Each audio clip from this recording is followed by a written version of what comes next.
Hi there, I'm Jen, this is Remembered Reads, and this is going to be the YZ book tag. This is the last of the alphabet tags by Jim from Jim's Books, Reading and Stuff. But I did say to Jim in the comments of his video that Toronto's airport code is YYZ, so I think everybody who's in Toronto ought to be doing this tag. Just because of the airport code. Well, all Canadian airport codes start with a Y, which is why they make so much less sense than most cities' airport codes, which at least have something to do with either the name of the city or an old name of the city. Prompt number 1 is Y is for YA. How would you rank the following popular YA books? The Fault in Our Stars by John Green, The Book Thief by Marcus Zusak, and The Hunger Games by Suzanne Collins. I have no idea. I haven't read any of them, and I haven't seen any of the film adaptations, so sorry. Question number 2 is what do you call the last letter of the alphabet?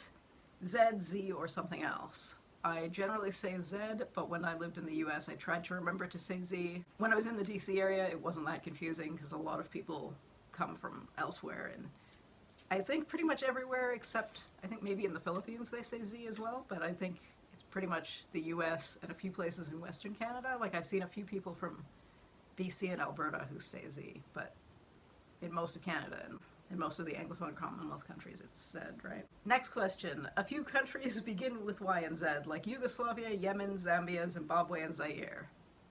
Yeah, Zaire is not Zaire anymore, and Yugoslavia does not exist, so there aren't. I've read a number of, well, actually it's interesting. So I've definitely read authors who are from Zaire. I think the last book I read was Fiston, Mwanza, Mujila's Tram 83, which is set in Lubumbashi. Although when he wrote it, it was DRC, it was Congo, it wasn't Zaire. I don't think I've read anything that was written by a Congolese writer when the country was still Zaire, unless you count. I mean, maybe I've looked up the lyrics of some Lingala songs from the 60s, so maybe that counts, but I would say I haven't read any Congolese writers who were writing when it was Zaire.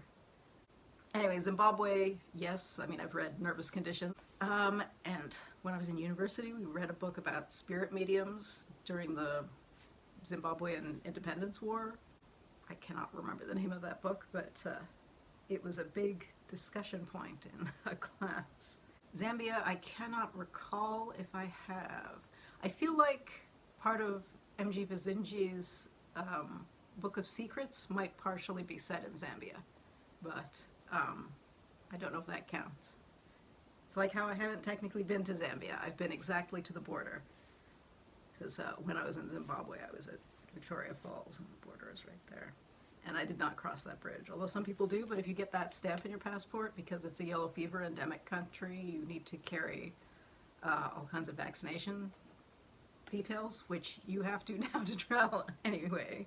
But at the time, that seemed like it was going to be too much extra paperwork to worry about. Yemen, yes, actually I'm currently reading a book by an author from Yemen, Kamal Al-Solaylee's Return. That is not specifically about Yemen, although he talks, it's because he's looking at other people returning to various places. One has been Venezuelans who are of Basque heritage who go back to the Basque areas of Spain. One chapter was Windrush generation British Jamaicans who retire to Jamaica and don't always have a great time with that. And he reflects sometimes at various points in the book on his own kind of situation where he's Canadian by choice and his family is in Yemen because of the war. You wouldn't really go back, but he has a romantic idea of it, so it's... Anyway, I've also read his memoir, which is more specifically about Yemen. And Yugoslavia, yes, I've read lots of authors, again, sort of with the Zaire thing, a lot of whom were not writing when it was Yugoslavia, they're writing when it's Slovenia and Croatia and Bosnia and Macedonia. I'm not saying North Macedonia, no. But, you know, and so on.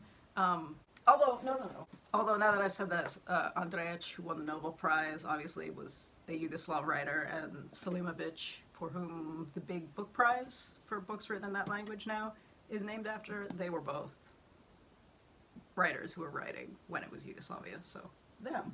W is for Yeats. Who is your favorite Irish poet? I don't know, maybe Nuala ní Dhomhnaill? I remember she had a long-form poem that is playing with kind of the Irish mythology of the Shanban Vocht, I think is what it's called. I don't speak Irish, so I don't know if I said that right. but is kind of the old woman from mythology, and I thought that was really interesting. I don't read a lot of Irish poetry, though, so I don't have a particularly educated choice there, but I'll go with her. Y is for YouTube. What channels do you watch apart from booktube channels?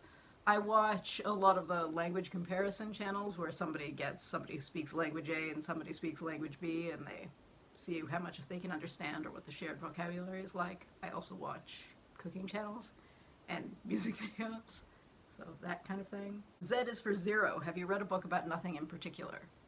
Well, I just read, or just listened to the audio version of Seinfeld's Is This Anything, which is jokes about nothing, much like his TV show, I guess. I also read a book about the number zero, the name of which has escaped me, and it was one of the books that I sold when I left the US. But it was about the history of cultures where cultures where the concept of zero evolved independently in various places, and then how it was used and how it worked when places did not have a concept of zero. And it was interesting.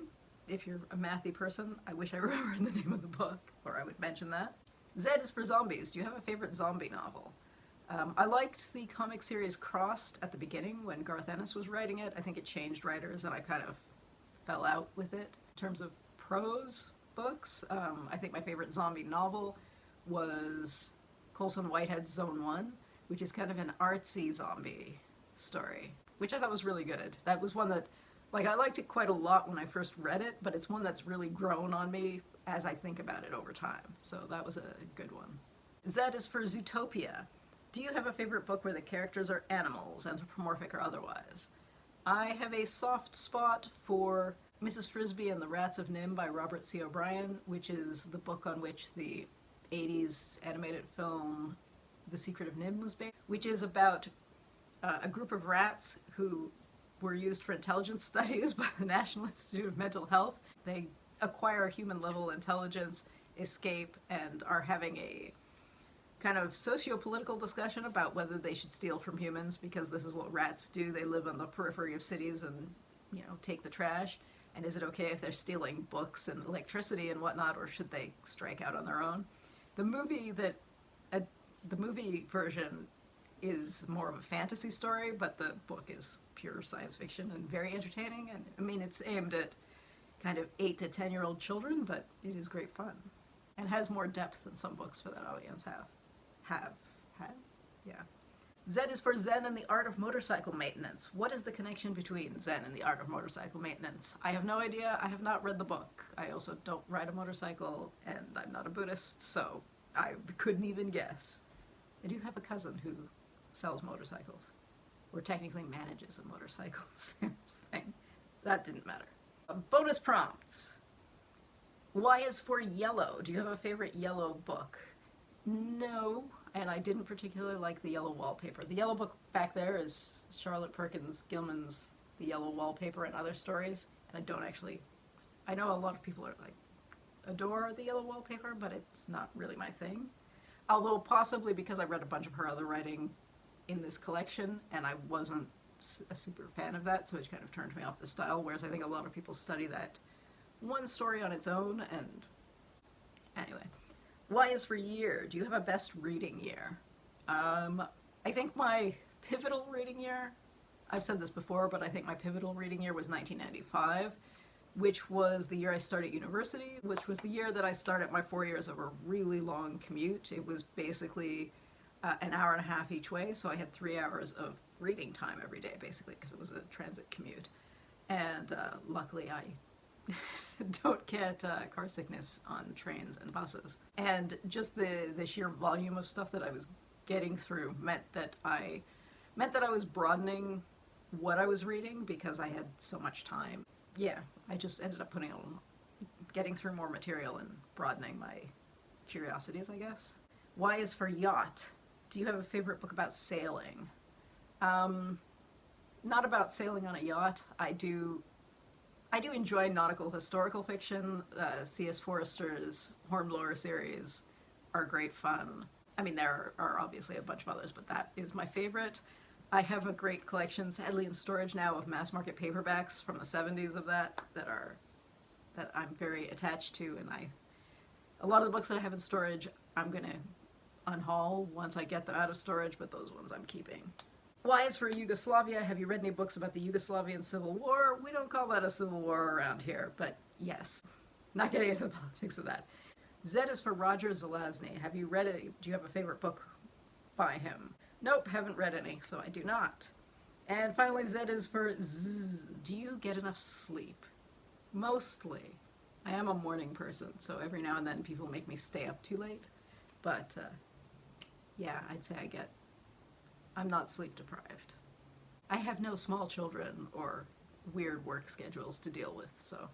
All right. I think that's the last of the bonus prompts. So the alphabet tags have been a lot of fun. So cheers to Jim for creating this whole series.